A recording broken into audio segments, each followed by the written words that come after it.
வணக்கம் ஃப்ரெண்ட்ஸ். சிவசங்கரி அவர்கள் எழுதிய மெல்ல மெல்ல அத்தியாயம் 15. அம்பாசிடர் காரின் 80 கிலோமீட்டர் வேகம் அகிலாவுக்கு சந்தோஷத்தை தருவதாக இருந்தது. காற்றின் ஆவேசமான மோதலில் தலைமுடிகள் பறந்து கண்ணில் விழுந்து பார்வையை அவ்வப்போது மறைத்தாலும் முகத்தில் சிலீரென அடித்த அந்த குளிர்ச்சி மனசுக்கு இதமாக இருந்ததால் ஜன்னல் கண்ணாடியை பாதி மட்டுமே போட்டிருந்தாள் அகிலா. இது நாள் வரை காரில் நீண்ட தூரம் பயணம் செய்தவள் இல்லை. ஒரே ஒரு முறை மட்டும் பஸ்ஸில் திருத்தணிக்கு போய் வந்திருக்கிறாள், அவ்வளவுதான். அப்போது கூட பஸ்ஸில் குழுக்களில் 2 முறை தலையை ஜன்னலுக்கு வெளியில் நீட்டி வாந்தி எடுத்துக்கொண்டே வந்ததால் சவாரி கொஞ்சம் கூட அவளுக்கு இன்பத்தை தரவில்லை. மேலும் நீங்கள் என்னத்துக்காக பஸ்ஸிலே வந்து எங்கள் உயிரை வாங்குறீங்க என்று அந்த சிடுமூஞ்சி கண்டக்டர் முணுமுணுத்ததும் சில பயணிகள் அருவறுத்து முகம் சுணுங்கியதும் ஞாபகத்தில் இருந்ததால் அதன் பிறகு எங்கேயாவது ஊருக்கு போக சந்தர்ப்பம் எழுந்தால் பஸ் பயணம் தனக்கு ஒத்துக்கொள்ளாததை சொல்லி தான் போகாமல் நின்று விடுவாள். ஸ்ரீதரனை அழைத்து கொண்டு காரில் சென்னைக்கு போய் வைத்தியரை கலந்து ஆலோசிப்பது என்று தீர்மானமானவுடனேயே அகிலாவுக்கு சங்கடம் தோன்றியது. உண்மைத்தான். காரில் போய் எனக்கு பழக்கமில்லையே, வழி நெடுக வண்டியை நிறுத்தி நிறுத்தி வாந்தி எடுத்தால் இவர் என்ன சொல்லுவாரோ, கூட யார் வரப்போகிறார்கள், அப்பாவும் அம்மாவுமா, சரியான பட்டிக்காட்டு பெண் என்று மாமியார் நினைத்து கொள்ள மாட்டாரா? இப்படி தனக்கு தானே செய்த யோசனையினால் பயந்து கொண்டிருந்த அகிலாவுக்கு ஜானகி தான் வரவில்லை என்றதும் கொஞ்சம் நிம்மதியாயிற்று. டாக்டரை பார்த்து என்ன வைத்தியம் செய்யணும், உடம்பு எப்படி இருக்குன்னு விவரமெல்லாம் கேட்டுண்டு வர போகிறதுக்கு நான் எதுக்கு, அவனை பார்த்துக்க அகிலா இருக்கா, துணைக்கு பெரியவரா நீங்கள், அப்புறம் நான் எதுக்கு, டாக்டர் என்ன சொன்னார்னு எனக்கு ஃபோன் பண்ணி சொல்லுங்க, ஆஸ்பத்திரியிலே தொடர்ந்து தங்கி வைத்தியம் பண்ணிக்கணும்னு அபிப்பிராயப்பட்டார்னா நான் கிளம்பி வரேன். இங்கே வித்யாவை விட்டுட்டு நான் எதுக்கு இப்போ வெட்டியாய்? ஜானகியை கிருஷ்ணன் வற்புறுத்தவில்லை. அவள் சொல்வது போல் அகிலாவும் நானும் இருக்கையில் இவளின் வருகை அனாவசியம்தான். அம்மா தண்ணி கொடு, அம்மா என் கூட இரு என்று ஏதொன்று அழைக்கும் பிள்ளை இல்லை ஸ்ரீதரன். அவளும் பிள்ளை மேல் பாசத்தை காட்டிலும் பயத்தையே அதிகமாய் கொண்டிருப்பதால் ஜானகியை கிருஷ்ணன் திருச்சியிலே விட்டுவிட்டார். முதல் நாள் இரவு மாமனாரிடம் அகிலா கேட்டுவிட்டாள். நான் காரிலே ரொம்ப போனதில்லை, வயிற்றை பிரட்டினா என்னப்பா செய்யறது, அதனால் என்னம்மா, தூங்கி எழுந்து காஃபி சாப்பிட்டதும் மாத்திரை தரேன் போட்டுண்டு கிளம்பினால் பிரட்டல் இருக்காது. சொன்னபடி என்ற காலை எழுந்து குளித்து தயாரானதும் புறப்பட அரை மணி இருக்கையில் அலுவாமின் மாத்திரை ஒன்றை அகிலாவிடம் கொடுத்து போட்டுக்கொள்ள செய்தார் கிருஷ்ணன். 6 மணிக்குள் கிளம்பிவிட்டார்கள். பகல் சாப்பாட்டுக்கு சென்னைக்கு போய்விட திட்டம். எண்ணெய் மிளகாய் பொடி தடவின இட்லிகளும் வடை சட்னியும் பிளாஸ்டிக் நிறைய காஃபியும் கூடையில் இருந்தன. காலை வேளையில் டிஃபன் வேண்டாம், வழியில் நிறுத்தி நாங்கள் சாப்பிட்டுக்கிறோம் என்று கிருஷ்ணன் சொல்லிவிட்டதால் இந்த ஏற்பாடு. புறப்படும்போது ஜானகி வாந்தி எடுக்க வந்தால் முன்னாடியே வண்டியை நிறுத்த சொல்லு, கடைசி நிமிஷம் வரைக்கும் கம்முன்னு இருக்காதே என்று அகிலாவிடம் சொன்னவள் அம்முனியின் பக்கம் திரும்பி ஒரு ஜக் தண்ணி பொரியாய் வை, இவளுக்கு வாய் அலும்ப கொள்ள வசதியாக இருக்கும், காரிலே போய் பழக்கம் இல்லையோனோ அப்படித்தான் இருக்கும் என்று கூறினாள். அவளுக்கு நீ பயம் காட்டியே அந்த எண்ணத்தை உண்டாக்கிடுவாய் ஜானகி என்று பாதி கேலியும் பாதி அதற்றுமாய் கிருஷ்ணன் சொன்ன பிறகு வண்டியில் இவர்கள் ஏறி அமர்ந்தார்கள். முன்னால் கிருஷ்ணன் டிரைவர், பின்னால் இவள் ஸ்ரீதரன். வண்டி புறப்பட்ட முதல் அரை மணியில் தலையை திருப்பி இவளை அடிக்கடி பார்த்து கிருஷ்ணன் ஓரிரு முறை என்னம்மா சாதாரணமாக இருக்கிறியா என்று கேட்டார். பின்பு டிரைவரிடம் ரொம்ப குலுக்கி வண்டியை ஓட்டாதே, பள்ளம் குழிகளை பார்த்து நிதானமாய் ஒரே ஸ்பீடில் ஓட்டு என்று பணித்தார். மாமனார் கொடுத்த மாத்திரை நன்றாகவே வேலை செய்ய வண்டி பெரம்பலூரை தாண்டிய பிறகு இது நாழிகை வயிற்றை பிரட்டுமோ என்று பயந்து கொண்டே வந்த எண்ணம் அகிலாவுக்கு மறைய தொடங்கியது. கிருஷ்ணன் சகஸ்நாம புத்தகத்தை எடுத்து வைத்துக்கொண்டு சின்ன குரலில் பாராயணம் செய்ய முற்பட்டார். ஸ்ரீதரன் கண்களை லேசாய் மூடியிருந்தான். தூங்குகிறாரா என்ன? காத்தாலே எழுந்து குளிச்சுட்டு தானே கிளம்பியிருக்கார், இப்போ எப்படி தூக்கம் வருது? நிஜ தூக்கமா இல்லை அப்பாவின் இதழில் ஏதோ பேச வேண்டாம் என்ற பொய் தூக்கமோ? சில நிமிஷங்கள் வரை ஸ்ரீதரனை கண்ணெடுக்காமல் பார்த்த அகிலா தன் பார்வையை ஜன்னலுக்கு வெளியில் திருப்பினாள். காலை நேரத்தில் கிராம பக்கம் எத்தனை அழகாய் இருக்கு! சிவப்பு பச்சையுமாய் புடவைகளை உடுத்தின பெண்கள் கூட்டமாய் ஆங்காங்கே நடந்து கொண்டிருந்தனர். ஒவ்வொருத்தர் கையிலும் இடுப்பிலும் சின்ன கூடை குருவாள். பலரின் இடது பக்க இடுப்பில் கை குழந்தைகள். எங்கே போறா? நாற்று நடவா? அதுக்கு எதுக்கு குருவாள்? களை எடுக்கவா? இல்லை அறுப்புக்கா? வழிநடகை சின்ன சின்ன கிராமங்கள், 10 குடிசைகள், ஒரு மாரியம்மன் அல்லது முனியாண்டி கோயில், சற்று தள்ளி ஆலமரத்தடியில் பிணங்களை புதைக்கும் இடுகாடு. இந்த ஜனங்களின் வாழ்க்கை தான் எத்தனை எளிமையானதா இருக்கு! கண்களை விரித்து கொண்டு எல்லாவற்றையும் ஊன்றி பார்த்த அகிலாவுக்கு குடிசைகளின் அருகில் காணப்பட்ட வைக்கப்போர்கள் புது மாதிரியாக தெரிந்தன. பட்டணத்தில் வைக்கல் பொறிகள் வண்டியில் கொண்டு வந்து விற்பதை அவள் பார்த்திருக்கிறாள். பின்னர் திருச்சி வீட்டு தோட்டத்தில் தான் முதலாக ஒரு பெரிய வீடு மாதிரியான அமைப்புடன் இருந்து வைக்கப்போரிலிருந்து தோட்டக்காரன் லாவகமாய் வைக்கோலை அள்ளி மாடுகளுக்கு போடுவதை அகிலா கண்டாள். இப்போது நெடுஞ்சாலையில் இருந்த போர்களின் விதவிதமான அமைப்புகள் பார்க்க ரொம்ப வேடிக்கையாக இருந்தன. குடிசை மாதிரி ஒன்று, ஓட்டு வீடு மாதிரி ஒன்று, கோயில் ரதம் போல உயர்ந்து நுனியில் கும்பமாய் சிரித்து நின்ற ஒன்று. இதிலிருந்து வைக்கோலை எப்படி எடுப்பா? மேலிருந்து எடுக்க மாட்டாளா? அடியில் அழகாய் அறுத்து எடுப்பாளோ? திடீரென்று அகிலாவுக்கு தான் முன்பு பார்த்த தமிழ் சினிமா ஒன்றின் ஞாபகம் வந்தது. கிராம பின்னணி சம்பந்தப்பட்ட படம் எது. கதாநாயகனும் நாயகியும் எந்நேரமும் வைக்கப்போரின் அருகில் தான் சந்திப்பார்கள். அதன் மேல் ஆடுவார்கள், குதிப்பார்கள், விழுந்து புரண்டு படுப்பார்கள். இத்தனை உயரமான வைக்கப்போர் மேல் ஏணி இல்லாமல் அவளாலே எப்படி ஏற முடியும்? வைக்கோல் பட்டால் உடம்பு அரிக்காதோ? கார் ஒரு கிராமத்தை தாண்டின போது அடுத்தடுத்து பல வைக்கப்போர்களும் அவற்றை சுற்றி ஏராளமான வாத நாராயணன் மரங்களும் வரிசையாக நின்றிருந்ததும் அகிலாவுக்கு அழகாக தென்பட்டது. ஏன் வாத நாராயணன் மரத்தின் தோற்றம் அவளுக்கு ரொம்ப பிடிக்கும்.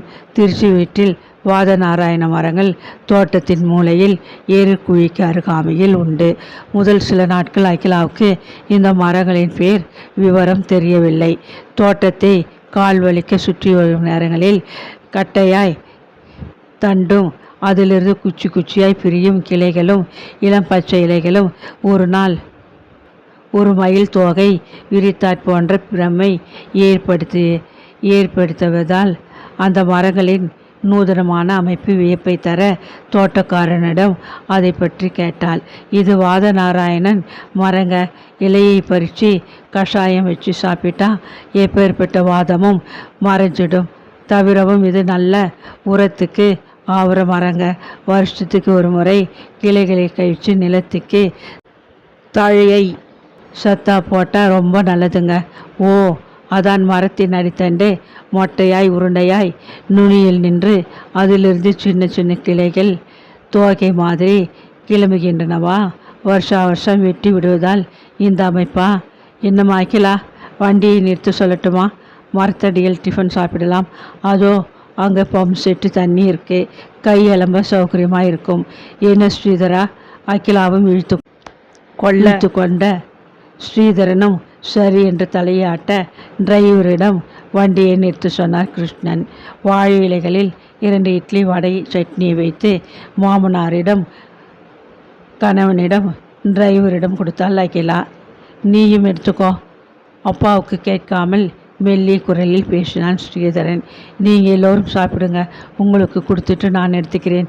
சீட்டில் சாய்ந்து அமர்ந்து டிஃபனை சாப்பிட்ட கணவனுக்கு கை அலம்பவும் பின் குடிக்கவும் தண்ணீர் கொடுத்தாள் அகிலா. அப்பா பார்க்காத சமயத்தில் காஃபி நீட்டின அவள் கையை பிடித்து கொண்டு விடமாட்டேன் என்று வம்பு செய்தது அகிலாவுக்கு பிடித்திருந்தது. இத்தனை நேரம் சாது மாதிரி தூக்கம். இப்போ இவரா சாது? அடையப்பா, ஆள் ஏமாந்தால் விழுங்கி விடுவாரே. மாமனாரும் மாமியாரும் கணவனை சின்ன குழந்தை என எண்ணுவது சிரிப்பை தர சின்னதாய் புன்னகைத்து கொண்டே காஃபி டம்ளர்களை பம்பு செட்டிலிருந்த ஜோவென்று கொட்டிய தண்ணீரில் அலுவை எடுத்து போனாள் அகிலா. பாம்பு சீட்டு கொட்டைக்கு சுவரில் ஒட்டியிருந்த விளம்பர நோட்டீஸ் ஒன்று அவள் கவனத்தை கவர்ந்தது. எந்த ஹைதர் காலத்து சினிமாவோ பெயர் தெரியவில்லை. ஹீரோ ஹீரோயினை உயர தூக்கி பிடித்திருந்தான். ஹீரோயின் முகம் இருந்த இடத்தில் ஒரு சாணி உருண்டை இருந்தது. ஹீரோயின் குண்டு பூசணிக்காயாய் பொம் என்று இருந்தாள். யார் இவள்? பேர் ஞாபகத்துக்கு வரலையே. ஆமாம், ஒல்லியாயிருக்கும் இவன் இவளை தூக்க எத்தனை கஷ்டப்பட்டிருப்பான். மூச்சு திணற தூக்கும்போது இன்ப உணர்வாய் எழும். பம்பு கொட்டகையை ஒட்டியிருந்த வாத நாராயணன் மரங்களை அகிலாவின் கண்கள் காண நேர்ந்ததும் திடீரென்று மனசுக்குள் ஒரு கற்பனை உருவானது. வாத நாராயணன் இலைகளை பறித்து கஷாயம் வைத்து ஸ்ரீதரனுக்கு அகிலா தருகிறாள். ஒரே மடக்கில் குடித்தவன் படுக்கையிலிருந்து துள்ளி குதித்து இறங்குகிறான். ஹே அகிலா, என்னை பார், என்னால் நடக்க முடிகிறது, ஓட முடிகிறது, உன்னை தூக்கக்கூட முடிகிறது என்று கூவி அகிலாவை 2 கைகளாலும் ஆட்டுக்குட்டியை தூக்குகிற மாதிரி தூக்கி கொண்டு தோட்டத்துக்கு ஓடுகிறான். பெரிய வைக்கப்போர் தேர் போல நின்று கொண்டிருக்கிறது. அடுத்த கணம் அகிலாவும் ஸ்ரீதரனும் அதன் உச்சியில் இருக்கிறார்கள். ஒருவரை ஒருவர் கட்டி பிடித்து கொண்டு உருளுகிறார்கள். பொத்தென்று அகிலா வழுக்கி விழுந்து விடுகிறாள். டபார் என்ற சப்தத்தோடு தேய்த்து வைத்த டம்ளர் டிஃபன் பாத்திரங்கள் உரள அகிலா கற்பனையிலிருந்து மீண்டாள். என்ன முட்டாள்தனத்திலேயும் மொடமண்டுத்தனமான எண்ணம்! இந்த மனசுக்குள் குழந்தைத்தனமாய் என்னென்ன ஆசைகள்! என்னம்மா சப்தம்? கிருஷ்ணனின் குரல் கேட்டது. ஒன்றுமில்லையப்பா, கை தவறிடுத்து. பாத்திரங்களை கொண்டு டிக்கியில் வைத்துவிட்டு அவள் காரில் ஏறி அமர பயணம் தொடர்ந்தது. அகிலாவின் உள்ளங்கையை பிரித்து அதில் ஐ லவ் யூ என்று ஸ்ரீதரன் ஆள்காட்டியவர்களால் ஒவ்வொரு எழுத்தாக எழுதினான். அகிலாவுக்கு கணவனின் குறும்பு சந்தோஷத்தை கொடுத்தாலும் மாமனார் பார்த்து விடப் போகிறாரே என்று கூச்சமாக இருந்தது. கையை பலவந்தமாக விடுவித்து கொண்டவள் ப்ளீஸ் என்று உதடுகள் குவித்து முணுமுணுத்து கெஞ்சினாள். கணவனுடன் பழகும் இந்த 4 மாதங்களில் நன்றாக அவனை புரிந்து கொண்டு விட்டாள் அகிலா. கிருஷ்ணன் சொன்ன மாதிரி பல சமயங்களில் அவன் பச்சை குழந்தையின் பிடிவாதம், முரட்டுத்தனம், கோபதாபத்துடன் இருப்பான்.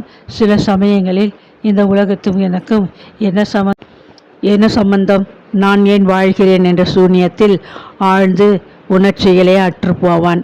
தன் உடம்பின் குறை காரணமாக மனசில் காளானாய் பூத்துப்போன தாழ்வு மனப்பான்மையின் காரணமாக பிறர் எது சொன்னாலும் சற்றென்று அதை எதிர்க்கவும் எளிதில் எவர் சொல்லுக்கும் அடங்காத குணமும் கணவனிடம் இருப்பதை முதல் சில நாட்களிலேயே அகிலா நன்கு உணர்ந்து கொண்டு விட்டதால் அவனிடம் பக்குவமாய் இப்படி நடந்து கொள்ள வேண்டும் என்று திட்டமிட்டு நடந்தாள்.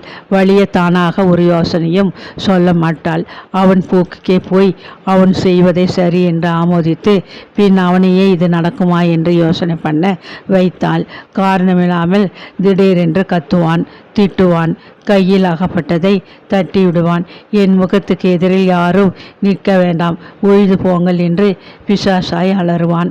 சாதாரணமாக இப்படி இன்னதற்கு என்று இல்லாமல் ஸ்ரீதரனின் கோபம் பிரவாகம் இருக்கும் போது முத்தையன் வெளியேறி விடுவான்.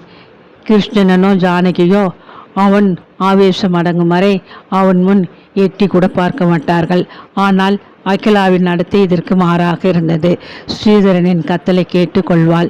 விசிறி எறியும் பொருளை பொறுக்கி அதன் இடத்தில் வைப்பாள். போய் தொலை என்று விரட்டினாலும் ஒரு பக்கமாய் நின்று வாய் வார்த்தையாக ஏதும் பேசாமல் கனிவுடன் அன்பு ததும்ப அவனை பார்ப்பாள். 5 நிமிஷங்கள் தான். சீறி கொண்டு எழுந்த ஆத்திரம் அடங்கிவிடும். உப்பு சப்பில்லாத விஷயத்துக்காக ஆர்ப்பாட்டம் பண்ணிவிட்டோமே என்று அவன் பூங்குகிறான் என்பதை புரிந்து கொண்டு அவன் வருத்தத்தை போக்கும் தினசில் ஒன்றுமே நடக்காத மாதிரி சகஜமாய் இருப்பாள் அகிலா. எனக்கு ஏன் இப்படி கோபம் ஆத்திரம் வருது அகிலா? நானும் கண்ட்ரோல் பண்ணித்தான் பார்க்கிறேன், முடியலை என்று இவளின் தோள்களில் தலையை சாய்த்து கொண்டு அவன் பேசும்போது அகிலாவுக்கு பாவமாக இருக்கும். தன் செய்கைகளால் ஸ்ரீதரன் வருந்தும்போது எதையாவது சொல்லி அவனை சமாதானம் செய்ய அகிலா என்றும் தவறியதில்லை. காஃபி சூடு ஆறியிருந்ததால் எனக்கும் கூடத்தான் கோபம் வரும். இன்னைக்கு நான் என்னமோ கவனமாய் இருந்து ஆறி சொல்லிட்டு போன காஃபியை எடுத்துன்னு வந்தேன் என்பாள். அறை ரொம்ப வெக்கையாக இருக்கு, காத்தோட்டம் இல்லை. ஊரில் வெயில் ஜாஸ்தியாக இருக்கிறதாலே புழுக்கமும் வேறுமா எல்லோருக்குமே எரிச்சல் வருது.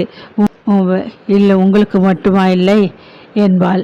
உங்களுக்கு பசி வந்துடுத்து, நேரத்தோடு டிஃபன் கொண்டு வராதது என் தப்பு தான், சாரி மன்னிச்சிடுங்கோ என்பாள். படிக்க நல்ல புஸ்தகம் இல்லாட்டா ரேடியோவில் நல்ல சங்கீதம் இல்லாட்டா போர் அடிச்சா எல்லோருக்கும் கோபம் வருது சகஜம். நான் உங்களிடத்திலேயே யார் இருந்தாலும் இப்படி தான் நடந்துப்பா என்பாள். இப்படி என்னென்னவோ சமாதானங்கள். ஆக மொத்தம் ஸ்ரீதரன் கத்துவதிலோ கோபப்படுவதிலே தப்பு ஒன்றுமில்லை. கால் விளங்காவிட்டாலும் அவனுக்கு மற்ற மனிதர் மாதிரி ஆசாபாசங்கள் இருக்கத்தான் செய்யும். அவனின் நடத்தியில், பேச்சில், எண்ணத்தில் எதுவும் குறையாக இல்லை என்பதை சதா அகிலா பேசியும் நடந்தும் உணர்த்தியும் காட்டியதால் எண்ணி மாசங்கள் 3 ஆவதற்குள் ஸ்ரீதரனிடத்தில் மகாத்தான மாறுதல்கள் தோன்றின. கோபதாபங்கள் குறைந்தன. சிறுமொழித்தனம் கொஞ்சம் மறைந்தது. தனிமையில் மருகியவன் 4 பேருடன் சில வார்த்தைகள் பேச முற்பட்டான். தனி அறையில் சாப்பிடுவதை வழக்கமாக கொண்டவன் சில சமயங்களில் அப்பா தங்கையுடன் டைனிங் ஹாலில் டிஃபன் சாப்பாடு சாப்பிட தொடங்கினான். 30 வருஷங்களாக சுருண்டு கிடந்த மகனின் வாழ்க்கையை 3 மாதம் சரியான அனுசரணையான கவனிப்பால் மருமகள் மாற்ற தொடங்கியிருப்பது கிருஷ்ணனுக்கு விளக்க தெரியாத நிம்மதியை தந்தது. மத்தியான வேளைகளில் 2 to 4 வரை ஸ்ரீதரன் தூங்கும் வழக்கமுடையவன். 3 மணி தருவாயில் ஜானகி மாடு கன்றுகளை பண்ணை ஆட்களின் சாப்பாட்டை கவனிக்க தோட்ட பக்கம் போனால் 4 மணிக்கு காப்பி சாப்பிட்டு தான் திரும்புவாள். இந்த 1 மணி நேரத்தில் அவசியம் ஏற்பட்டால் அகிலாவுடன் மனம் விட்டு பேசுவது கிருஷ்ணனுக்கு சௌகரியமாயிருந்தது. ஜானகிக்கு தெரியாமல் அகிலாவுடன் பேச வேண்டும் என்ற எண்ணம் இல்லை. அவள் புரிந்து கொள்ள மறுப்பவற்றை, ஏற்றுக்கொள்ள விரும்பாதவற்றை பற்றி அவள் முன் பேசி விவாதத்தை வீணே கிளப்ப ஆசை இல்லாததாலேயே கிருஷ்ணன் அகிலாவிடம் இப்படி தனிமையில் சில விஷயங்களை பற்றி பேச தொடங்கினார். அவர் எத்தனை முயன்றும் அகிலாவை மனப்பூர்வமாக மாட்டு பெண்ணாக ஜானகி ஏற்றுக்கொள்ளாதது அவருக்கு வருத்தம்தான். பணம், காசு, புடவைகள், நகைகள் என்று எதிலும் அகிலாவுக்கு அவர் குறை வைக்கவில்லை. இந்த சில மாதங்களில் பீரோ கொள்ளாமல் அகிலாவுக்கு புடவைகள் சேர்ந்து விட்டன. காதில் வைரத்தோடு, மூக்கில் வைர பேசரி, கழுத்தில் தங்க சரடு, ஒற்றையோட சங்கிலி, கையில் 2 ஜதை வளையல்கள், இடுப்பில் நறுவிசாய் நயலான் அல்லது பட்டு புடவை, தலை கொள்ளாமல் பூ என்று வீட்டில் வளைய வரும் மருமகளை காண்கையில் நிஜமாகவே கிருஷ்ணனுக்கு இந்த பெண்ணுக்கு தாம் ஒரு குறையும் வைக்கவில்லை என்ற திருப்தி உண்டானாலும் ஜானகி அகிலாவுடன் அந்யோன்யமாக பழகாதது அவருக்கு வருத்தம்தான். மாட்டு பெண்ணுக்காக என்று கிருஷ்ணன் புடவையையும் நகையையும் வாரி கொடுக்கும்போது ஒரே அடியாய் அள்ளி கொடுக்கணுமா? இத்தனை புடவைகளை நேர்த்தியாய் வைக்கக்கூட அவளுக்கு தெரியலையே. பண்டிகைகளுக்கு கொடுத்தால் போதாதா? காரணமில்லாமல் எதுக்கு இத்தனை என்று சில சமயங்களில் அவரிடம் ஜானகி முணுமுணுக்கவே செய்தாள். முதல் 1-2 தடவை சும்மா இருந்தவர் ஒரு நாள் தாழ முடியாமல் வித்யாதின்சாய் கட்டும்போது இவளுக்கு ஏக்கம் வரலாம். காசு கொடுத்தா வாங்குறேன் ஜானகி, கடையில் கிடைப்பதை கொண்டு வந்து தரேன், அவ்வளவு தானே என்றார். வித்யா மாதிரி இவள் மாட்டு பெண்ணுக்கு தாராளமாக செய்யுங்கோ, நான் வேண்டாங்களே, ஆனால் வித்யாவோடு ஒப்பிட வேண்டாம், எனக்கு பிடிக்கலை. கிருஷ்ணனுக்கு சுல் என்று கோபம் எழுந்தது. என் மனசுக்கு அகிலாவும் வித்யாவும் ஒன்றுதான். சரி, இந்த விஷயத்தை இதோடு விடு என்று அதட்டலாய் பேசிவிட்டு அந்த பக்கம் நகர்ந்து விட்டார். பணமும் குடும்ப கௌரவமும் அந்தஸ்தும் கண்களில் தெரியும் அளவுக்கு இந்த பெண்ணின் குணம் ஜானகிக்கு தெரிய மாட்டேன் என்கிறதே என்று அவருக்கு ஏக வருத்தம். தான் எதிரில் கொஞ்சம் அடங்கியவளாய் எதுவும் குத்தி காட்டி பேச முற்படாத மனைவி தனக்கு பின்னால் அகிலாவின் ஏழ்மையை, பிறந்தகத்தை, அழகில்லாத உருவத்தை பற்றி சமயம் கிடைத்தால் சொல்லி காட்டுகிறாள் என்பதும் கிருஷ்ணன் அறிந்ததுதான். கண்ணை கட்டி விட்ட குதிரையாக இத்தனை வருஷங்கள் வாழ்ந்துவிட்ட ஜானகியை அவரால் தீர்த்த முடியவில்லையே. தவிர இவர் வலுக்கட்டாயமாக ஏதாவது சொல்ல போய் அது ரசபாசமாக ஆய்விடக்கூடாது என்ற கவலை இருந்ததால் ஜானகியை ஓரளவுக்கு கண்டித்து வைத்ததுடன் விட்டுவிட்டார். ஆனால் மௌனமாய் ஜானகியை அகிலாவால் கவர என்னவெல்லாம் வழி உண்டோ அதையெல்லாம் செய்ய அவர் தவறவில்லை. நடுவில் 2 முறை சென்னைக்கு வேலை நிமித்தமாய் போக நேர்ந்து ஊர் திரும்பிய போது கூடை பழம் தின்பண்டங்கள் நின்று கார் கொள்ளாமல் எதையாவது கொண்டு வந்தார். சம்மந்தி கொடுத்தார். ஜானகி வேண்டாம் என்றால் கேட்டால் தானே என்றார். பார்த்து கொண்டே நிற்கும் அகிலாவுக்கு புரிந்துவிடும். சின்னதாய் தூக்கில் இருக்கும் திரட்டுப்பாலை மட்டும் அம்மா கொடுத்திருப்பாள். பாக்கியை மாமியாரின் சந்தோஷத்துக்காக சொந்த செலவில் மாமனாரே வாங்கி வருகிறார் என்பது அவளுக்கா தெரியாது? கேசிலால் ரசகுல்லா என்றால் ஜானகிக்கும் வித்யாவுக்கும் பிரியும். 2 டின்களை எடுத்து தந்து சம்மந்திக்கு தெரிந்தவர் பெங்களூரிலிருந்து 4 டின்கள் வாங்கி வந்தாராம். நமக்கு 2 கொடுத்திருக்கிறார். பெங்களூர்லேயே உங்களுக்கு தெரிஞ்சவ யாரு என்ற அப்புறம் ரசகுல்லா தின்ற திருப்தியுடன் ஜானகி கேட்டதும் பொய் சொல்வதற்கு அகிலா சிரமப்பட்டு போனாள். யாராவது ஸ்டூடெண்ட்டாக இருக்கும். இதை பற்றி மாமனாரிடம் கேட்க வேண்டும் என்ற அகிலா எண்ணியிருந்ததை அவர் எப்படிதான் புரிந்து கொண்டாரோ. ஒரு நாள் பிற்பகலில் அவராகவே இந்த விஷயத்தை கிளப்பினார். 2 தடவை மெட்ராஸிலிருந்து நான் உங்கள் அப்பா கொடுத்ததாக சாமான்கள் கொண்டு வந்ததை நீ புரிஞ்சுட்டு இருப்பேங்கிறதை உன் முகபாவமே காட்டிடுத்து. இதிலே தப்பு ஒன்றும் இல்லைம்மா. நான் முன்பே உன்கிட்ட சொல்லியிருக்கேன். ஜானகி ஒரு மாதிரின்னு. அவள் திருப்திக்காக இந்த சின்ன பொய்களை சொல்வதிலே உனக்கு ஏதாவது ஆட்சேபனை உண்டான்னு சொல்லு. இனிமே அப்படி செய்யலை. மாமனாரின் உயர்ந்த பண்பு அகிலாவுக்கு புரியாமல் இல்லை. தனக்கு மாமியாரிடம் நல்ல பேர் வாங்கி தர வேண்டும் என்ற துடிப்பில் பெரியவரான அவர் பொய்களை சொல்கிறார் என்பது புரிய பேசாமல் நின்றாள். இந்த சில்லறை விஷயங்களை விடு அகிலா. உன் கவனமெல்லாம் உன் கணவனை சரி பண்ணுவதில் தான் இருக்கணும். ஸ்ரீதரன் ரொம்ப மாறி இருக்கான். இப்படியே அவனை வழிக்கு கொண்டு வந்து திரும்ப சிகிச்சை எடுத்துக்க பண்ணிடணும். உன்னாலே அது கண்டிப்பாக முடியும்னு நான் நம்புகிறேன். முயற்சியை தொடர்ந்து விடாமல் செய்யலாம். ஜானகியை பற்றியோ இல்லை ஸ்ரீதரனின் கோபதாபங்களை பற்றியோ கவலைப்படாமல் நீ உன் லட்சியத்தில் குறியாயிருக்கணும். செய்வியாமா?